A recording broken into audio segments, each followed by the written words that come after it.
요즘 사람들에게 잘 알려져 있는 알랭드 보통이란 분에 대해서 혹시 들어보신 적 있으세요? 알랭드 보통. 이분은 1969년도에 스위스 쥐리히에서 태어나셨어요. 스위스에서 태어나셨는데 주로 영국에서 오랫동안 사셨죠. 영국 캠브리지 대학교에서 역사학을 전공해서 수석으로 졸업을 했고요. 미국으로 건너가서 미국 하버드 대학교에서 프랑스 역사를 전공을 해요.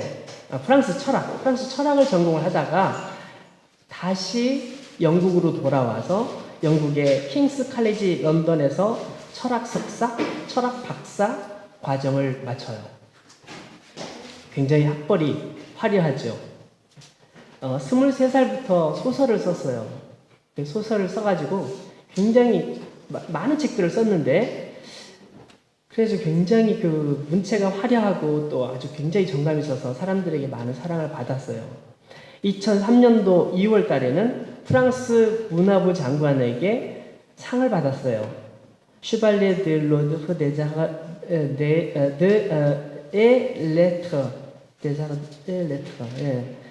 문화예술공로상? 뭐 이런 식으로 한국말로 번역할 수 있을 것 같아요. 이 상을 받았어요. 그리고 또 유럽에서도 또 상을 많이 받았고요. 한국에도 몇 차례 이렇게 한국에 방문한 적이 있던 것 같아요. 지금 현재는 그 런던에서 인생학교, The School of Life라는 그 학교를 열어서 교장으로 활동하고 있는 분입니다. 근데 이분이 아주 철저한 무신론자예요. 철저한 무신론자. 그래서 이분이 쓴 무신론자를 위한 종교라는 책이 있는데요. 굉장히 많은 사람들에게 호응을 받고 있는가 봐요. 무신론자를 위한 종교. 무슨 책인지 궁금하지 않으세요? 한번 여러분이 기회가 되면 읽어보시면 좋을 것 같아요. 이 책은 내용을 제가 쭉 읽어보니까 어떤 내용이냐면, 어떻게 하면 사람들이 무신론자이면서도 종교에서 주는 유익한 점들을 빼내서 활용할 수 있을까? 이런 내용이에요. 그러니까 종교를 굳이 갖지 않아도 난 무신론자다 확실히 가지고 있으면서도 가만히 보니까 종교를 가지고 있는 사람들에게 굉장히 좋은 점들이 많이 있단 말이에요. 그런 점들을 좀 뽑아내서 내가 무신론자이긴 하지만 그 필요한 것들을 딱 하면 얼마나 좋겠느냐, 활용하면 좋지 않을까. 그래서 이제 그거에 대해서 정리해 놓으신 거예요. 책 내용 중에 제가 그대로 옮기는 이런 표현이 있더라고요. 우리가 한편으로는 계속해서 철저한 무신론자로 남아있으면서도 또 한편으로는 종교가 유용하고 흥미롭고 위안이 된다는 사실을 때때로 발견할 수 있다는 것이 바로 이 책의 전제이다. 이렇게 놨어요.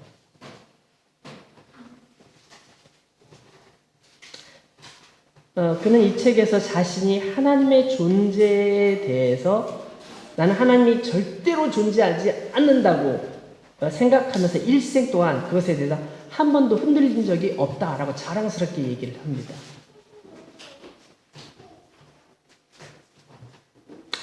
그런데 신앙을 갖는 것이 유익한 점이 되게 많이 있다는 것, 그것을 인정하면서 그런 부분만 뽑아내서 활용하자. 굉장히 네. 저는 이 책을 읽으면서 참 마음이 서글퍼졌어요. 왜냐하면 어떤 믿음에 대한 그릇된 전제를 가지고 있으면서 거기에 보이는 어떤 형식들만 차용을 한다면 좀 안타까운 일 아니에요? 본질을 모르는데, 본질을 인정하지 않는데 그 형식들만 가져오면 그 모순이죠. 예수님을 기독교가 유용하고 흥미롭고 위안이 되는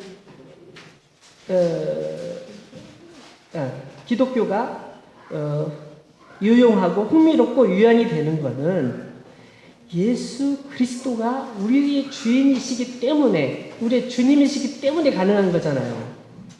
기독교가 예수 그리스도가 빠지면 어떻게 기독교로서의 모든 게 존재할 수 있어요? 근데 그 핵심인데 말이죠. 핵심을 딱 빼놓고 쉽게 얘기하면 우리가 맥도날드 햄버거 세트를 싹 사가지고 알맹이 딱 버리고 껍질을 먹어요. 아니 껍질 먹어 되게 좋다고 얘기해요. 그건 말이 안 되잖아요. 근데 꼭 그런 느낌이 들어요.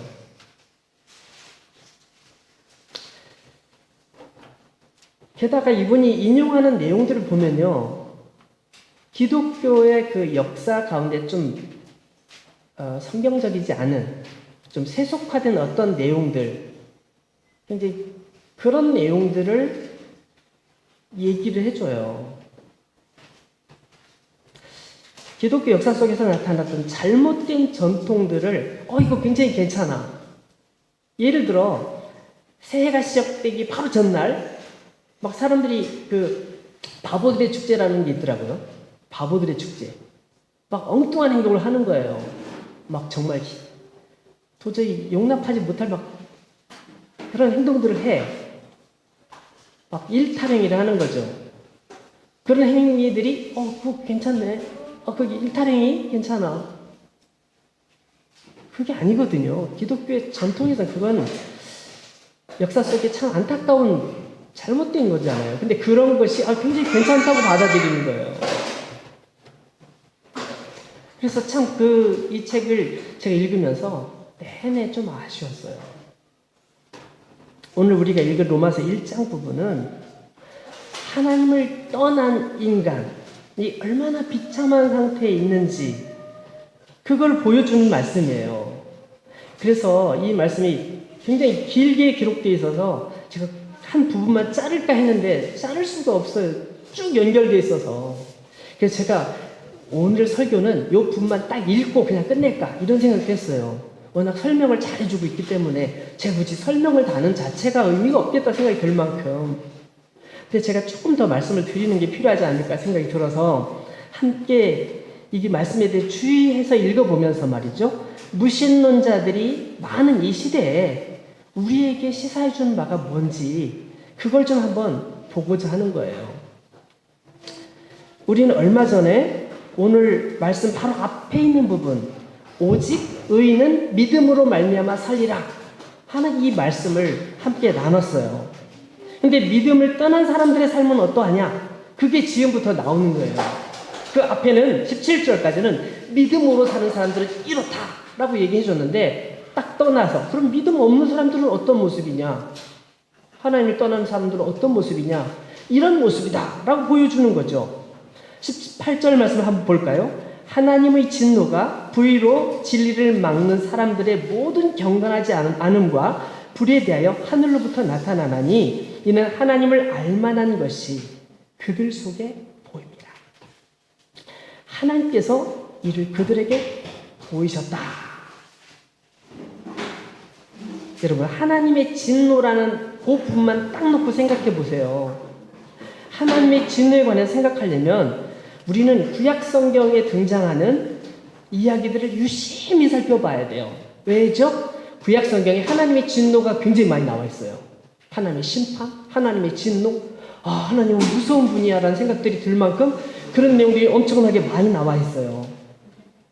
근데 단순히 하나님께서 진노하셨다는 사실이 중요한 것이 아니라 하나님께서 왜 진노하셨는지 그걸 살펴야 돼요.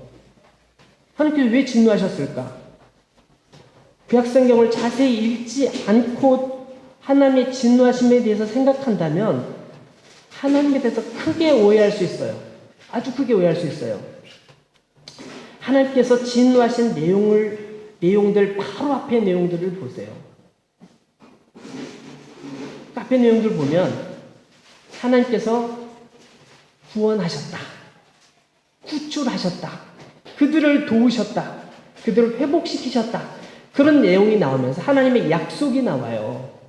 근데 그 뒤에 사람들이 그 약속을 들은 사람들이 그 약속을 다 무시해버려요. 일방적으로 무시해버리고 파기해버려요. 너희들이 이렇게 하면 내가 이렇게 인도해주겠다. 말씀하셨는데 알았어요. 잘 알고 있어요. 잘 알고 있어요. 그리고 무시해버려요. 그리고 자기들 하고 싶은 대로 막 하는 거예요. 약속을 파기하는 거죠. 점점 죄에 빠져가는 모습을 볼 수 있어요. 만약에 여러분이 하나님이시라면 그 상황에서 진노 안 하실 수 있으세요? 저라면 못 견딜 것 같아요. 그렇게 일방적으로 조금 전에 그렇게 큰 은혜를 베풀었는데도 일방적으로 모른 척하는 그런 사람들을 그냥 두고 싶지 않을 것 같아요. 제가 생각해도요. 우리 사람들 사이에도 계약서라는 걸 써요. 많은 약속들을 하고 그 약속을 확증하기 위해서 계약서를 씁니다. 여기 사인을 합니다. 이 계약서는 단순히 종이가 아니에요. 둘 사이에 서로의 믿음의 약속의 증거물이죠. 성경에는 하나님의 많은 축복들이 기록되어 있어요. 많은 축복들이, 약속들이 기록되어 있습니다. 우리가 모두 간절히 바라고 기대하는 것들이 다 하나님께서 말씀해 주신 것들이에요. 쫙 말씀해 주셨어요. 근데 이 모든 약속들 속에는 약속하시는 하나님, 우리에게 약속하시는 하나님을 향한 믿음이 필요해요. 하나님께서 이 약속대로 우리를 축복하실 거라는 믿음이 필요해요. 그리고 그 믿음을 따라 살아갈 우리의 삶이 필요해요. 만약에 그 믿음을 버리면 어떤 일이 벌어지죠? 믿음을 버릴 때, 가장 대표적인 게 창세기 3장에 등장하는 얘기죠. 아담과 하와는 축복된 동산을 선물로 받았어요. 거기에 모든 것이 갖춰져 있어요. 필요한 모든 것이 갖춰져 있었어요. 거기는 모든 것들을 다 누리도록 허락받았어요. 그러나 단 한 가지, 그들을 위해 창조주가 계시다는 사실을 명심하게 하는 한 나무가 있을 뿐이었어요. 하나님께서 말씀하셨죠. 너희가 이 동산에 있는 모든 것을 누리지만 단 한 가지만 기억해라. 내가 말하는 이 나무의 열매는 절대로 따먹지 마라. 이 나무의 열매를 먹으면 너희는 반드시 죽게 될 것이다. 이 말씀은 어떤 의미가 있냐면 그 나무 열매가 독소가 있거나 뭐가 있어서 그런 의미보다는 하나님께서 명령하신 유일한 한 가지, 이것에 대해서 내 위에 나를 지으신 분이 계시다는 사실을 인정하도록 하는 하나님의 무건의 약속이 있는 거예요. 그 약속을 잊지 말아라 라고 말씀하신 거죠.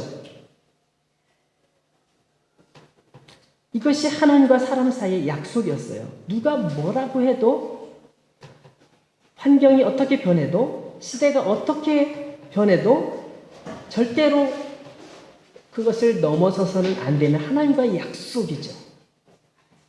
이 약속을 믿음으로 지킬 때 이 사람들은 이 동산 안에서 가장 행복한 삶을 살 수 있는 거예요. 이때 아담이 어떻게 했습니까? 하나님께서 하셨던 말씀보다도 옆에서 들려주는 얘기를 듣고 그 얘기를 더 참고를 하는 거예요. 하나님께서 말씀하셨지만 옆에 얘기를 들어보니까 이 말도 맞는 것 같아요. 이 말이 맞는 것 같아요. 가만히 보니까 진짜 그런 것 같아요. 그래서 그 이야기에 귀가 솔깃해지면서 하나님께서 안 된다고 말씀하셨어요. 경고하셨던 그 경고를 버리고 하나님의 약속을 스스로 내던졌어요. 그랬더니 하나님의 경고가 현실로 나타났어요. 이것이 바로 인간의 불행의 시작이 됐던 것이죠. 우리가 하나님의 능력을 부인하려고 해도 사실 우리 양심상 부인할 수가 없어요.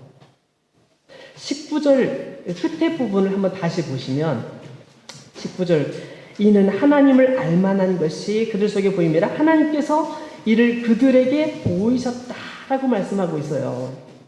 하나님께서 이것을 그들에게 보이셨다. 우리에게 보여주셨어요. 20절 말씀을 볼까요? 창세로부터 그의 보이지 아니하는 것들, 곧 그의 영원하신 능력과 신성이 그가 만드신 만물에 분명히 보여 알려졌나니, 그러므로 그들이 핑계할 수 없다. 핑계하지 못할지니라. 핑계하지 못한다는 거예요.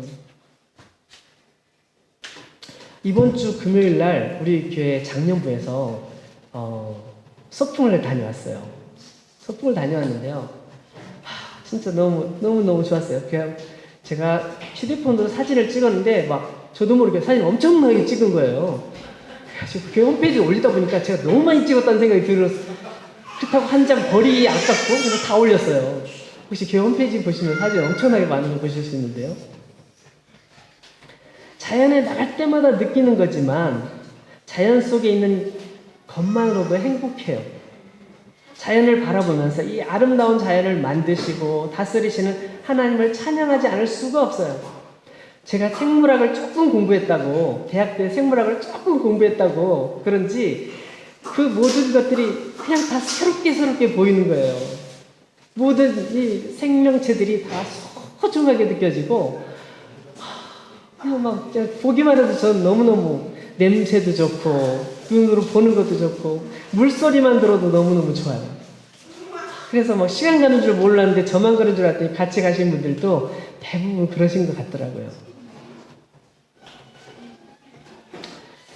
우리는 하나님께서 이 모든 자연을 지으신 것을 알기 때문에 자연을 바라보면서 하나님을 찬양할 수밖에 없어요. 자연을 보면서 이 모든 것은 스스로 되어진 거야. 저절로. 우연히 되어진 거야.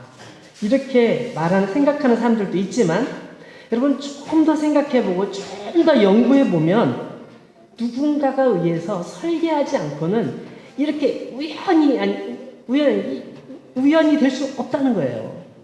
누군가가 정확하게 설계하고 정말 탁월한 지혜와 능력을 갖춘 분이 이것을 이렇게 관리하지 않으면 되어질 수가 없는 게 자연의 이치예요.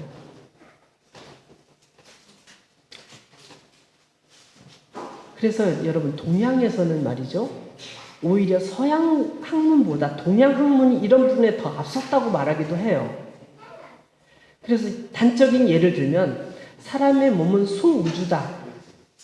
온 우주를 우리가 다 끝까지 가보진 않았지만 사람의 몸의 머리끝부터 발끝까지를 연구해보면 우주의 모든 원리가 이 속에 들어있다. 이렇게 말하고 그거에 대한 막 그 학문적인 자료들을 엄청나게 많이 가지고 있는 게 동양 학문들이죠. 그래서 동양의 이런 부분에 대해서 서양 과학이 연구를 하면서 최근에 막 깜짝깜짝 놀라는 분들이 많죠. 좀 다양한 우리가 그런 모습들을 보고 있는데요. 이렇게 핑계할 수 없는 사실들 앞에서 사람은 하나님을 신뢰하고 그분의 음성을 따르기보다는 다른 소리 듣기를 더 즐거워해요. 늘 들었던 지루한 것보다는 뭔가 새롭고 재밌는 것은 없을까 하는 생각들은 결국 하나님을 점점 멀어지게 만들었던 거죠. 21절 말씀 보실까요? 하나님을 알되 하나님을 영화롭게도 아니하며 감사하지도 아니하고 오히려 그 생각이 허망하여지며 미련한 마음이 어두워졌나니 스스로 지혜 있다 하나 어리석게 되어 썩어지지 아니하는 하나님의 영광을 썩어질 사람과 새와 짐승과 기어다니는 동물 모양의 우상으로 바꾸었느니라. 여러분, 하나님을 참으로 알게 되면 감사하지 않을 수가 없어요. 하나님을 참으로 알게 되면 누가 시켜서 그런 것이 아니라 당연한 것이 돼요. 당연한 것이. 자발적으로 하나님을 찾고 섬기고 감사하고 그분께 영광을 돌리고 그분이 원하시는 삶을 살아야 되겠다는 생각이 마음속에 막 들거든요. 누가 보든 안 보든 그것을 가장 행복한 최고의 가치로 여기게 되어 있어요. 그런데 생각이 허망하여지면 여기서 허망해진다는 말은 어떤 의미가 있냐면 마음속에 비어지고 어리석게 된다, 그런 말이 있어요. 마음속이 텅 비어지고, 텅 비니까 어떻게 돼요? 머릿속이 텅 비면 어리석다고 말하잖아요. 마음속이 텅 비어요. 하나님을 탁 걷어내버리니까 텅 비어요. 마음속이 텅 비어가지고 텅텅 소리만 나요. 이렇게 텅텅. 마음이 어두워져서 영적 무지 또는 범죄 행위로 인해서 하나님과 분리된 불신의 상태에 빠져 멸망할 수밖에 없는 것을 의미하는 그런 신학적인 용어예요. 사람들이 하나님을 떠나고 나니까 사람들은 자기 스스로가 지혜롭다고 생각해요. 최고로 지혜롭다고 생각해요. 당연하죠. 하나님께서 이 세상의 모든 만물보다도 가장 탁월하게 사람을 지으셨거든요. 그러니까 하나님을 딱 걷어내고 나면 가장 탁월한 존재가 사람인 것이라고 여길 수밖에 없어요. 그렇죠? 근데 문제는 뭐냐면 가장 탁월하신 나를 지으신 분을 내 속에서 내보냈다는 거예요. 인정하지 않고 그분을 내보내드렸다는 거예요. 그게 심각한 것이죠.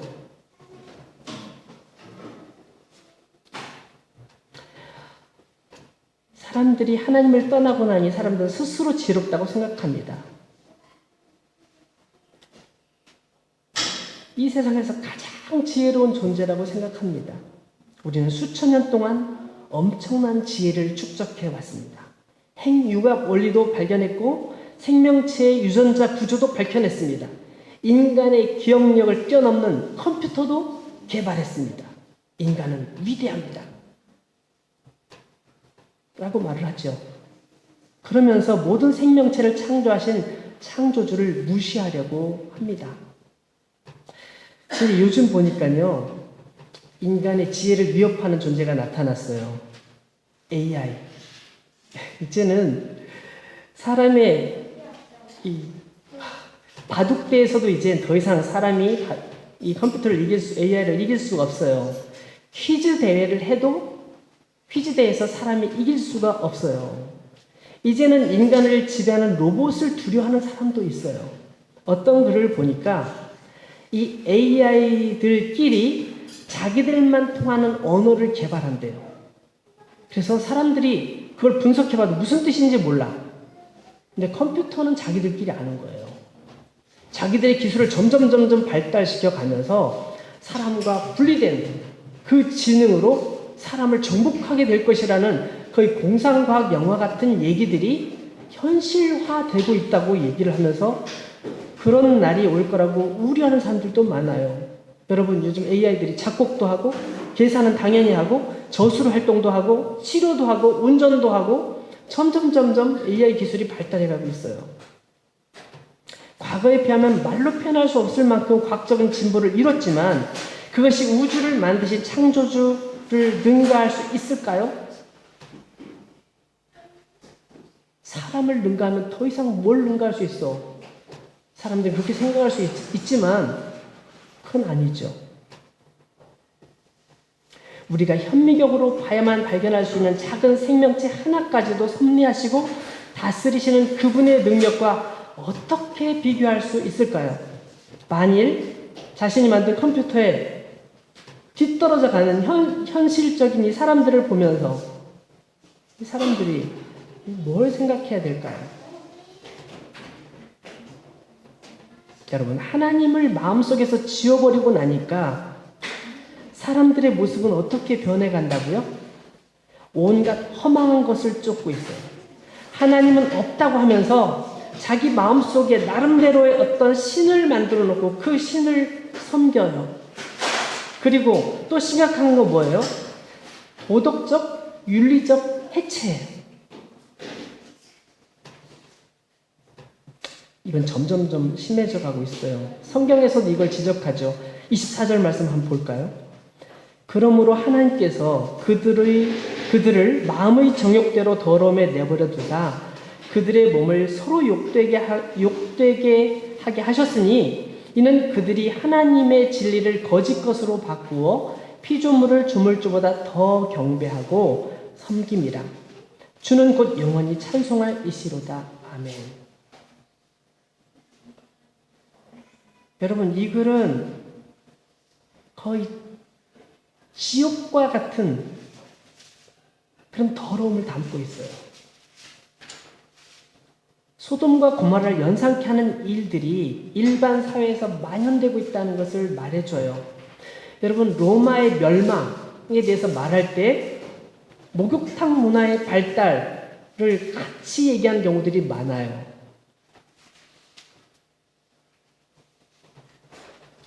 왜 그럴까요? 소돔과 고모라를 연상케 하는 일들이 일반 사회에 만연되어지고 있는 것. 26절 한번 읽어볼까요? 이 때문에 하나님께서 그들을 부끄러운 욕심에 내버려 두셨으니 곧 그들의 여자들도 순리대로 쓸 것을 받고 영리로 쓰며 그와 같이 남자들도 순리대로 여자 쓰기를 버리고 서로 향하여 음욕이 불릴 듯하며 남자가 남자와 더불어 부끄러운 일을 행하여 그들의 그릇됨에 상당한 보응을 그들 자신이 받았다. 여기는 무슨 내용이에요? 이것은 요즘 진행되고 있는 동성연애, 동성결혼에 관한 내용들이라고 봐도 됩니다. 가끔 보면 동성들끼리 친하게 지내는 우정, 이것을 동성연애하고 구분하지 못하는 분들이 있어요. 우리 동성이 서로 손잡으면 안 되나요? 잡아도 돼요. 서로 사랑하면 안 되나요? 사랑해도 돼요. 그게 왜 문제예요? 전혀 문제될 수가 없어요. 서로 사랑해야죠. 동성이든 이성이든 사랑해야죠. 근데 우정하고 동성연애는 달라요. 우정관계는 사람이 서로 성관계까지 의미하는 건 아니잖아요. 근데 여기 동성연애는 성관계를 의미해요.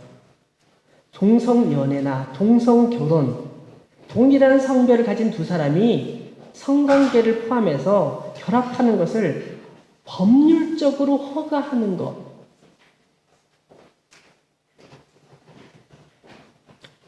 여러분, 20세기 후반부터 이 LGBT 운동이 활발하게 일어나면서 2001년도 네덜란드를 시작으로 전 세계 한 23개국 나라들이 동성결혼을 전면적으로 시행하고 있어요. 혼인관계와 유사하게 법적으로 보호를 하는 국가들이 많이 포함되고 있어요. 전 세계 한 35개 국가에서 동성 커플의 법적 지위를 보장해주고 있어요. 그런데 이게 무엇이 문제냐면 이것을 반대하는 말을 하면 법적인 처벌을 받아요. 그리고 학교에서 학생들은 동성애가 지극히 정상적이라는 것을 교육받아야 해요. 공부 시간에 배워야 돼요. 이것은 지금까지 전통적으로 인류가 가져왔던 가족관계, 부부관계, 모든 것을 싹 뒤집어요.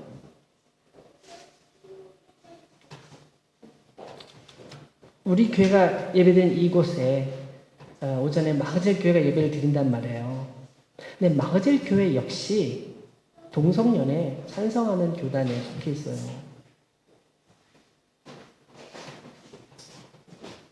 이 교단이 동성연애를 인정하는 그런 교단이에요. 이제는 프랑스 교회 목사님들은 설교 중에 동성연애가 잘못됐다, 동성결혼을 반대한다 이런 말을 하면 안 돼요. 그렇게 하면 감옥에 갈 수 있어요. 법적으로 처벌을 받아요.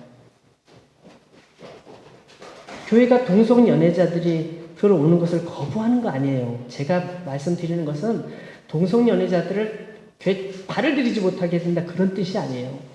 그들도 역시 누구나 하나님 앞에서 거부될 수 없는 하나님의 사랑과 은혜가 필요한 사람들이에요. 그러나 동성연애 행위나 동성결혼은 우리가 거부해야 돼요. 왜냐하면 성경에서 그것을 너무나 명시하고 있기 때문에 그렇습니다. 우리는 성경이 뭐라고 말씀하시는지 편견 없이 잘 봐야 됩니다.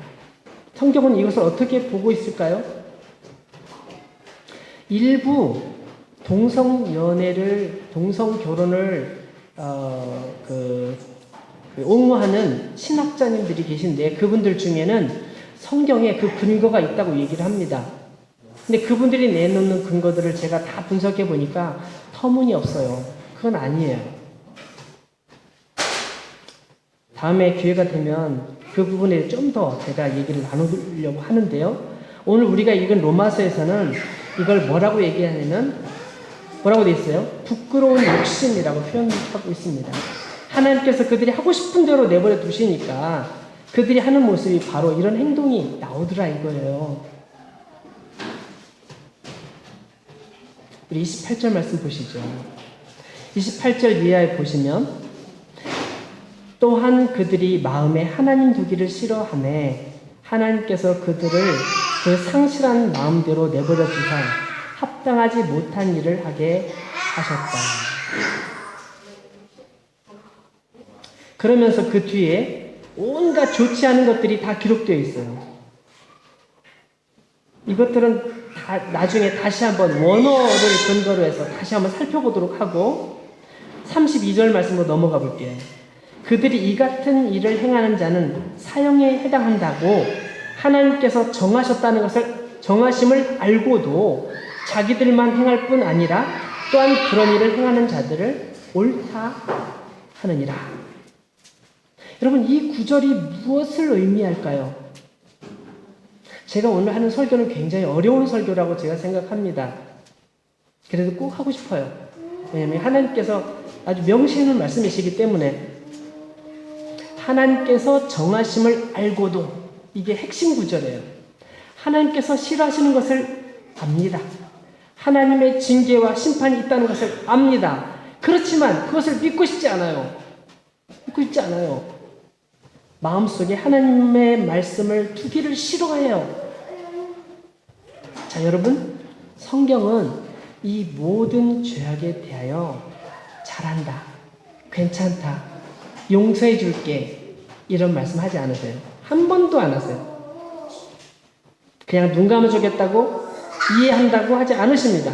이 모든 행위들이 하나님을 떠났기 때문에 마음에 하나님을 두기 싫어할 때 나타나는 현상이라고 직격탄을 날려버립니다. 난 이런 거 듣기 싫어. 이런 설교는 왜 하시는 거예요 도대체?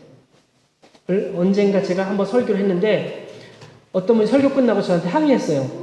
목사님, 이런 설교할 거 많은데 왜 하필이면 이런 말 합니까?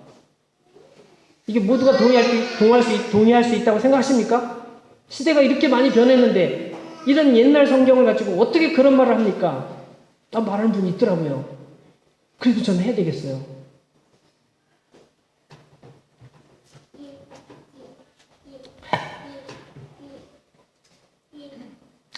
자, 여러분, 성경은 모든 죄악에 대해서 잘한다고 하지 않습니다. 그냥 눈 감아주겠다고 이해한다고 하지 않습니다. 이 모든 행위들이 하나님을 떠났기 때문에 마음에 하나님을 두기 싫어할 때 나타나는 현상이라고 직격탄을 날려버려요. 직격탄을.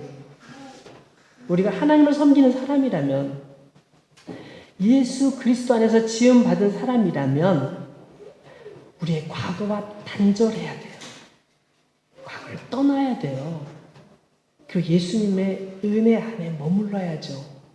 우리가 과거에 이런 잘못을 했고 이런 죄를 저질렀고 이게 죄인지도 몰랐고 그건 당연한 일이라고 인간의 생리적인 현상이라고 막 믿어봤는데 그건 아니라고 성경은 말하거든요. 그럼 다시 생각하고 내 생각이 맞는지 사회적인 논리가 맞는지 성경이 맞는지 한번 생각해 봐야죠. 내가 모르는 것을 성경에서 아니라고 말씀한다면 아니라고 우리는 결론을 내리는 용기가 필요해요. 용기가 필요해요. 우리 양심 속에서 뭔가 좀 찜찜하긴 하지만 이건 맞을 거야라고 그동안 주장해 왔는데 하나님께서 클리어하게 말씀하시네? 그럼 아닌 거지. 확 돌아서는 용기가 필요해요. 제가 요즘 이걸 설교를 인터넷에 올리고 있는데 곧바로 수많은 리플들이 달릴지 모르겠어요. 그렇지만 저는 해야 되겠어요. 왜냐하면 성경에서 그렇게 말씀하시고 1절 타협하지 않으세요. 타협하지 않으세요. 우리가 하나님을 섬기는 사람이라면 우리는 이런 자리에서 머무르지 말고 여기서 탈출해야 됩니다. 탈출. 뛰쳐나와야 됩니다. 지금까지 이런 일을 살아왔다면 이제는 벗어나야 됩니다. 여러분, 잘 아시는 소돔과 고모라 얘기를 해볼게요. 소돔성에 살고 있던 아브라함의 조카 롯의 가정은 굉장히 행복하게 잘 살고 있었던 것 같아요. 그런데 천사가 찾아왔어요. 천사들이 찾아와가지고 하나님의 명령을 받고 롯의 가정을 구출하려고 빨리 나가라고 얘기를 해요. 어서 이 죄악된 도시에서 떠나 안전한 곳으로 피하라고 말합니다. 그러나 롯의 가족들은 하나님의 부르심을 받았을 때 즉시 떠나지 못해요. 머뭇머뭇해요. 가긴 가야 되겠지만 늘 함께 지내던 친구들이 다 옆에 있고 또 우리 농장에 지금 곡식들이 과일들이 막 쫙 뭐 다 있고 우리 소떼도 양떼도 많이 있고 지금 창고에 금고에 이렇게 보관되어 있는 좋은 것도 많이 있고 이걸 놓고 어떻게 가냐고.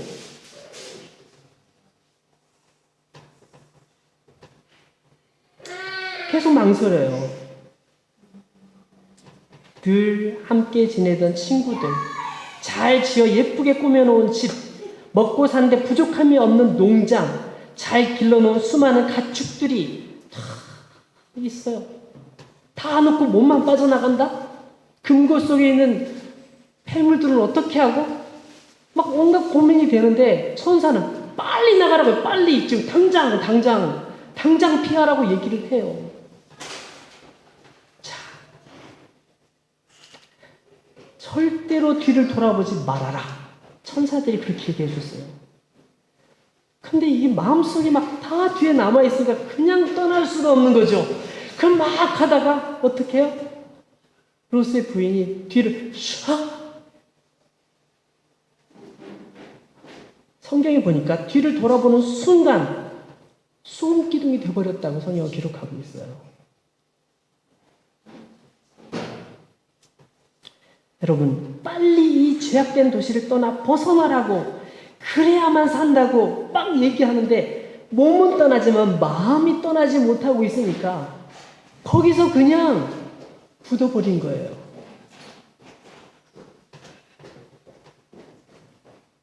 여러분, 이 창세기 19장에는 이 얘기는 단순한 교훈을 주기 위한 말씀이 아니에요. 여러분, 이거 굉장히 주의해야 돼요. 오늘날 같이 풍성함을 누리는 이 시대 속에서 이 말씀은 굉장히 중요한 메시지를 우리에게 던져주고 있단 말입니다. 굉장히 중요한 메시지를.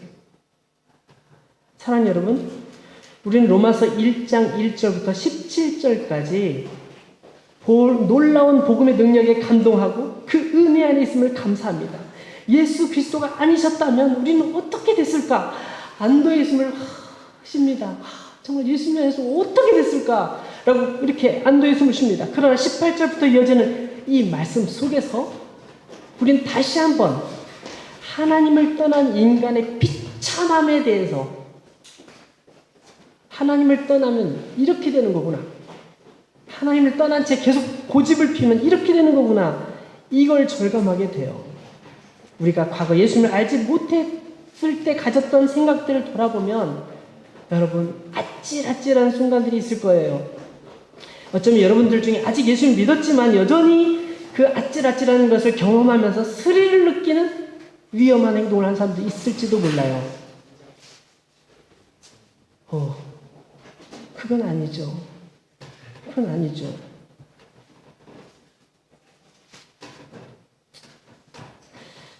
히브리서 말씀을 보면 우리 한번 찾아볼까요? 히브리서 신약 성경의 저 끝에 지금 로마서 뒤쪽으로 쭉 가야 되겠죠? 히브리, 야고보, 베드로, 전후 이렇게 가는데요. 히브리서 12장 한번 찾아보겠습니다.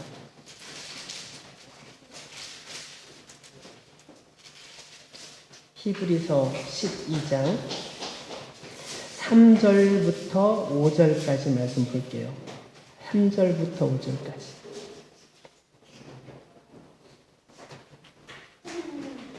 자, 제가 읽겠습니다. 너희가 피곤하여 낙심하지 않기 위하여 죄인들이 이같이 자기의 거역한 일을 참으신 일을 생각하라.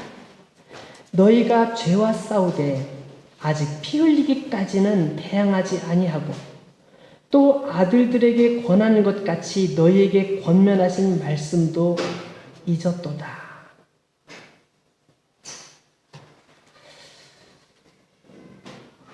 여러분, 이 말씀은 한편으로는 책망의 말씀이면서 또 한편으로는 격려의 말씀이기도 합니다. 죄와 싸우되 피 흘리기까지 그렇게 싸우라는 거예요. 소극적으로 저항하지 말고 좀 더 적극적으로, 이건 아니야. 내가 지금 이러고 있지만 이건 아니야. 내가 계속 이럴 수는 없지. 난 이거 떨쳐버려야지. 이건 아니야. 이건 아니야. 각오하고 결단하고 도전하라는 거예요. 죄와 싸울 때 피 흘리기까지 싸운다. 어떻게 싸우죠? 죄 어떻게 피 흘리기까지 싸우죠?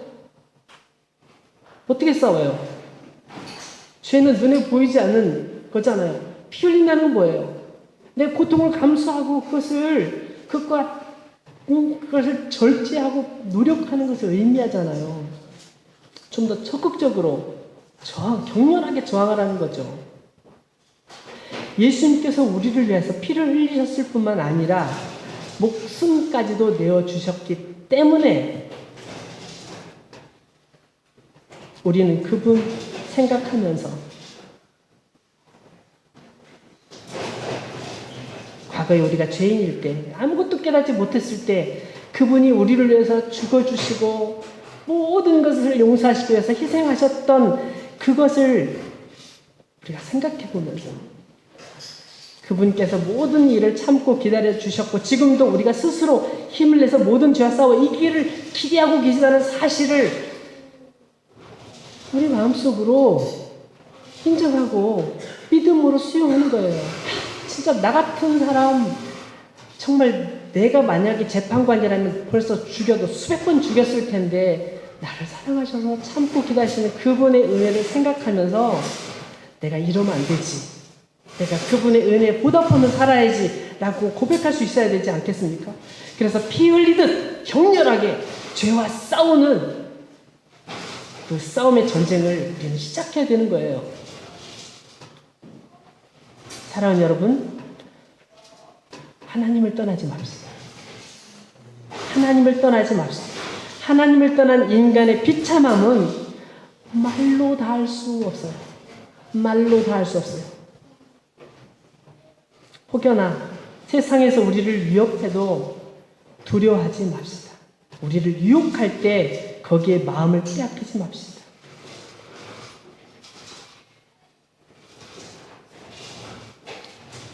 하나님 안에서 생각하고 말씀 안에서 머무르려고 노력하고 예수 그리스도의 은혜 안에 머무름으로 인해서 세상의 모든 죄와 세상의 모든 유혹을 이기고 진짜 하나님의 사람으로 날마다 기쁨과 감사함으로 정말 주님만 바라보면서 사는, 약간 들떨어져 보이는, 뭔가 나사 하나 풀린 듯해 보이긴 하지만 늘 틀림이 없는, 뭔가 나사가 빠진 것처럼 보이지만 확실한, 아무리 털어도 먼지가 나지 않는 하나님의 사람이 되어야 되지 않겠습니까? 하나님을 떠난 인간의 비참함에 머무른 것이 아니라 주의 복음의 날개 아래서 기뻐하고 감사하고 춤추는 저 여러분이 되기를 소망합니다.